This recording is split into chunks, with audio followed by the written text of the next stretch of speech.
Hi, everybody, and welcome. I'm Laurel Sauer. And I'm Alan Gerstel. Thanks for joining us for Heritage, a series of unique award-winning programs originally produced by WXEL's partners at the Education Network. Tonight, we continue our look back at the Holocaust. Last week, we brought you Norman Frojman's story. Norman survived the Warsaw Ghetto and a number of concentration camps. Tonight, you will meet Rosette Goldstein, a child hidden by farmers in France. Her story mirrors the story of Anne Frank. The other story is told by Liesl Bogart. It concerns a huge public relations hoax created by the Nazis to fool the rest of the world, even as they continued their atrocities. So here now is the second part of the Holocaust, What If?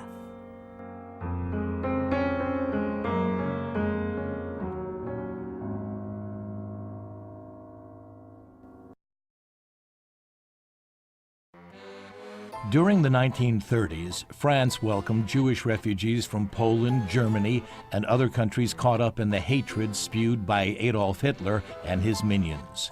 But all that changed when Germany invaded France in 1940.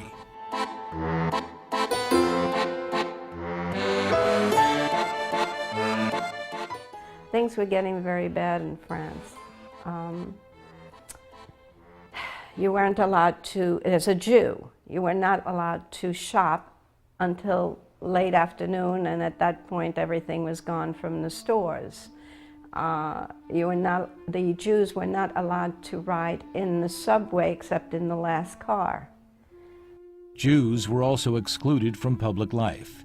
They couldn't attend theaters or movies, nor could they work as doctors, lawyers, or teachers. Rosette Goldstein's mother and father were born in Poland and were childhood friends. They emigrated to Germany and then to France, where they married in 1937. Rosette was born in 1938. My father heard about a way to protect my mother and I. And this way of protecting them was to work for the French government and the occupying forces.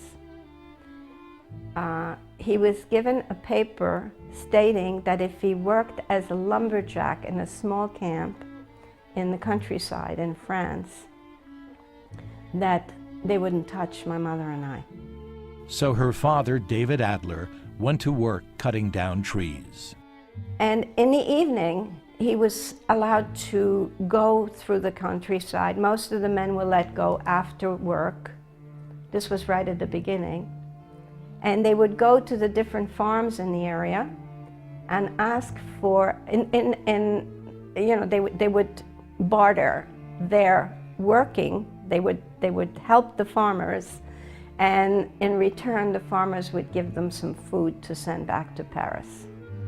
As the situation deteriorated, her father grew increasingly concerned and didn't trust the paper that provided so-called protection for the family. So he and my mother, I guess, discussed that I should be hidden. He had been going to this one farmer, Monsieur Martin, to help him with chores and again to get some food to send back to us in Paris. And he said to Monsieur Martin one day, he said, I have a little girl and she's three and a half, almost 4 years old. He says, I need to hide her. Would you take her in? The farmer said he needed some time to consult with his wife. And the next day he said to him, I have 3 daughters, we have 3 daughters, we'll have 4. It was as simple as that. Rosette's mother put her on a train with a Christian neighbor because it was too dangerous for a Jewish woman to take a train. The little girl was scared out of her wits.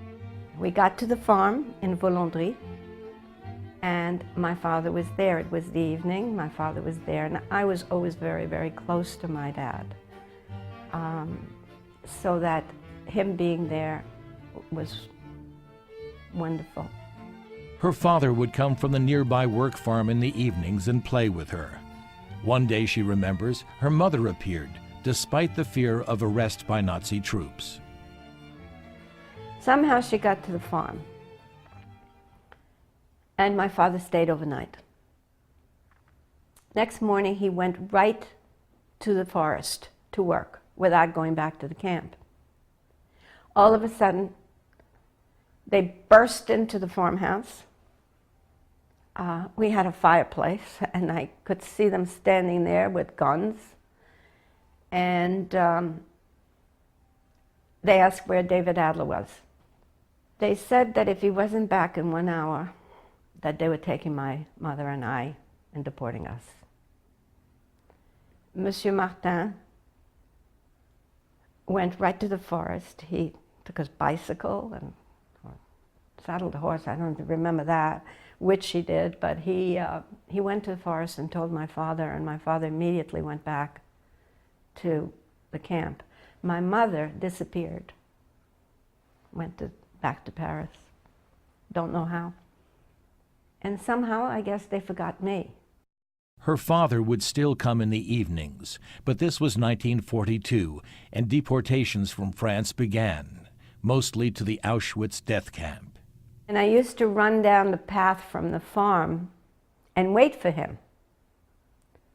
And he would whistle. He had an old bicycle that Monsieur Martin had given him. And he would ride this bicycle, and when he saw me, he'd start to whistle a tune. So I knew it was him, and he'd scoop me in his arms and hug me. And one day I'm waiting, and didn't show up.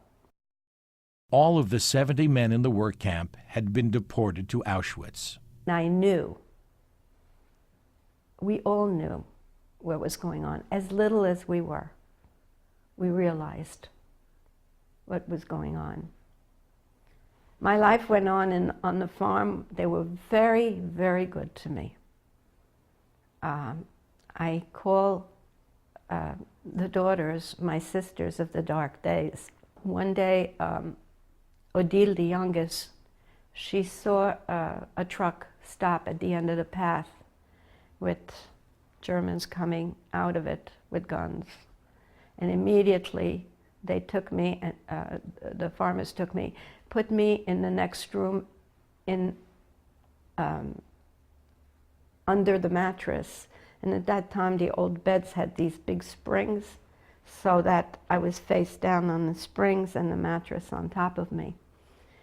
And they looked around the farm and took food. You know, it was a farm, so they took all kinds of food and left. Again, I was lucky. Second time, I saw them. And I ran in and told Madame Martin. And this time, she had Odile go with me on top of the barn where they kept the feed for the cows and hid me under the feed. Again, the same thing. The family kept her hidden throughout the rest of the war. Her mother never managed to visit her again at the farm, but Rosette was protected by the Martin family until the war was over. The Americans came in, and I remember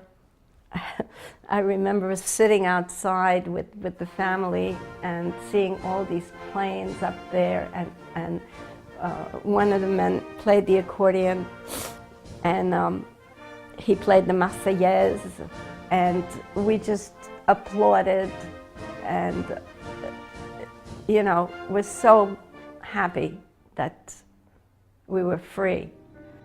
She rejoined her mother in Paris. Her mother already knew that her father had been killed. It was very hard for my mother, very difficult, because she was alone. My aunt, my uncle, and my two cousins had been taken on convoy number 8. They all died in Auschwitz. Her father had been taken to Auschwitz and then taken on a death march to Buchenwald. Another death march to another concentration camp followed. David Adler died on April 6, 1945. The camp was freed just 5 days later, on April 11th. She learned her father's fate from a survivor who was with him at the very end. He told us that he died saying my mother and my name.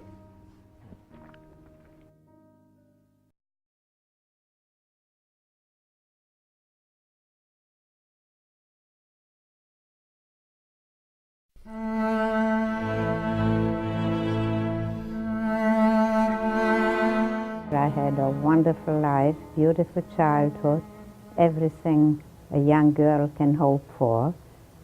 Good schools, entertainment, travel, everything was beautiful. I also had a beautiful home and family life. Liesl Bogart was born in Prague, Czechoslovakia. Growing up, she was surrounded by a large, loving family. My immediate family were my parents. I had a brother who was 4 years older than I, and many aunts, uncles, cousins. We were 43 people in my family. When the war was over, I was the only one to return, to survive. Everybody else was brutally murdered. Liesl's story is an all too familiar one. This beautiful life came to a sudden stop for us in Czechoslovakia. It was March 15th, 1939. I was 13 years old at the time, and that morning we woke up and there was a noise. Looking out of our windows, there were German tanks driving in, German soldiers marching in, and overnight, all the homes around us were already decorated with swastikas. Her father owned a small store, and what happened to him was just the beginning. That morning, first day, we came to his store. There was a sign on the door, big sign, "No Jews allowed." Under Aryan management, store was taken away. Needless to say that from that day on, my father really was a broken man. He just could not face up and cope with what was happening, just the first day. And from that day on, new laws were put in place that targeted Jews. Jews were also no longer permitted in public places. They couldn't use public transportation. Cars, motorcycles, and bicycles were confiscated. Telephones and typewriters were confiscated. And no Jews were permitted on the streets after 7 p.m. The smallest infraction of any laws was immediately punishable by death. At first, when all the laws against the Jews were coming out, first of all, they had a way of identifying us. We had to wear the Jewish star. I still have mine here, if you want to see it. On the left side of our outer garment at all times, and which it says in German, Jude, which means Jew. This, you see, you had to wear all the time, but if somebody didn't like you, a former neighbor, friend, anybody, could point you out to any Nazi or any German on the street and say, "I saw him or her not wearing the star." You were taken away to Gestapo headquarters. No questions asked. You were killed. Her brother was placed on a transport, along with 1,000 other young men, to build the Theresienstadt concentration camp. A few months later, her parents and her got notification that they were on the next transport.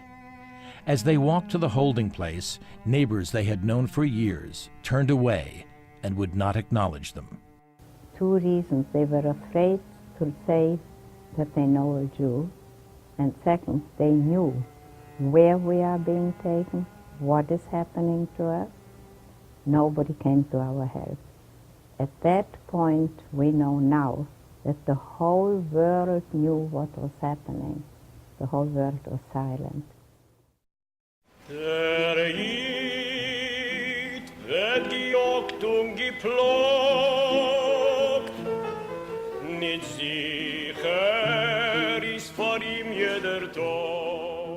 They were packed into a cattle car for a day-and-a-half trip that should have taken less than 2 hours. We were yelled at, never talked to, always yelled at to form a column of 3, and we were marched for about half hour. I was still with my parents in the same line. We came to a gate. On that gate, like in most camps, it said in German, Arbeit macht frei, which means work makes free. We entered through that gate. We were in a camp called Therezien in Czech, in German Theresienstadt. Once we entered through this gate, there we went through a selection. My father was taken someplace, my mother someplace else, and I found myself in a barrack in a very, very small area, at first with 27 girls. There was a lot of sickness. When you were sick, no doctors, no nurses, no medication, and of course you were unable to work. If you were unable, you had no use to the Nazis. And that's why, as you entered the camp, in most camps, children, babies, older people, sick, had no chance to survive. Only chance to survive if you were able to work for them as a slave labor. The Nazis were masters of propaganda. They developed a plan to convince the world that the stories about their atrocities were not true. They would create a make-believe village and invite the International Red Cross to inspect it. They picked our camp for the reason that before the war, Terezin was a lovely little village. It had a village green, it had a church in back with a clock tower, it was a garrison town. Of course, the people were moved out and it was turned into a concentration camp. So they decided one block of barracks around that village green would lend itself beautifully to create that village. But Terezin was so overcrowded, the Nazis transported as many as 40,000 prisoners to other camps, so the streets wouldn't look like wall-to-wall people. They selected 360 younger people, I was one of them, and 600 what they called extras. And we were ordered now to create this village. The barracks were painted, storefronts were created. Everything and everything you can picture in a little village, from a grocery store, a bakery, a sewing room, doctor's office, schoolroom, prayer room, entertainment room, coffee shop, a dance hall, a music, everything and everything, including a bank. They even went so far as to print fake money to be used at the bank. And we had rehearsals and dress rehearsals. And the extras were used for, boys had to play like a soccer team, extras were used for cheering, people had to go to the bank, some had to go to school, some had to sit in a coffee shop. And then the Red Cross came, and about a day and a half, 2 days later, the Red Cross left. During the time they were there, well rehearsed ahead of time, one of the assessmen went to the sandbox, tousled little Johnny's hair, who had to play there with other children, and said, "Would you like another cookie or lollipop or a sardine?" And little Johnny had to say, "No, thank you," pulling out of his pocket some more candies. I already had enough today's sweets. Once the Red Cross left, the order came to dismantle the phony village. And all the participants in the hoax, some 960 people, were put on the next transport to be gassed. I was told anywhere between 8 and 12 names, actually numbers, we had no names, were omitted from that list. And I was one of the lucky ones. She was fortunate again when the Nazis decided to give Hitler a special present. They would take 5,000 Jews from Terezin and send them to Auschwitz to be killed in one night. 5,000 Czech Jews were selected. My parents and I were in that transport. We were again herded into the cattle cars, always done at night under big lights, SS all around you.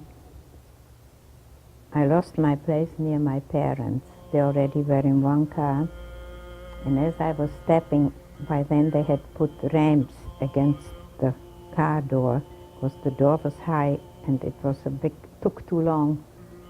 This was supposed to speed up the loading.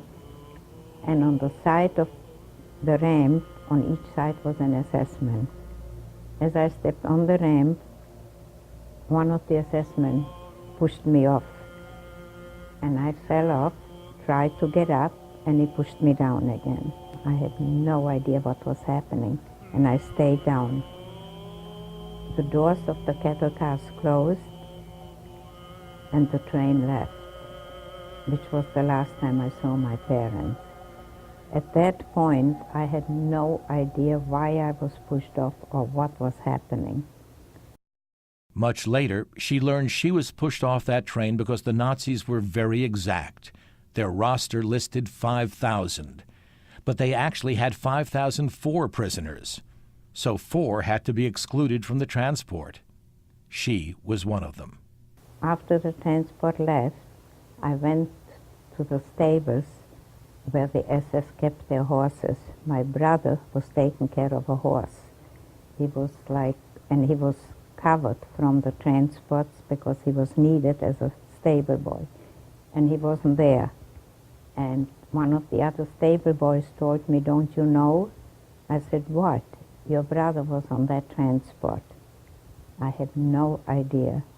Her brother had likely volunteered, thinking his parents and sister were on that transport and perhaps he could help them. The night of March 7th, out of the 5,000, only 3,800 were still alive. The rest were killed, what was called natural causes.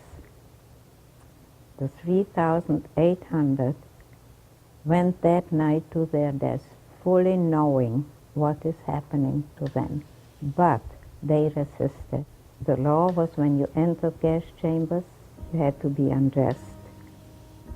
They were told you're getting a shower, which of course was not the case, and they knew it. But they resisted to undress, well documented by now, and they sang to their last breath the Czech anthem and the Hatikva, which is the Jewish anthem.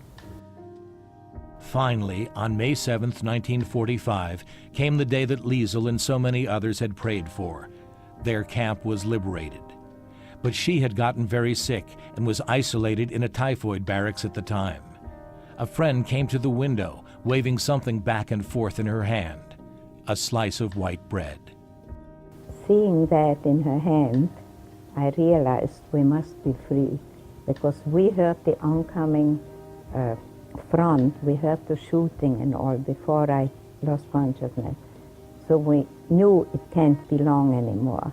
And then it dawned on me, seeing that slice of white bread, and that's now 65 years later. Every morning I have a slice of toast for breakfast. I remember freedom. And this was all done in the name of hate. And it's still going on today. It's still going on in different countries. And we haven't learned. Man has not learned.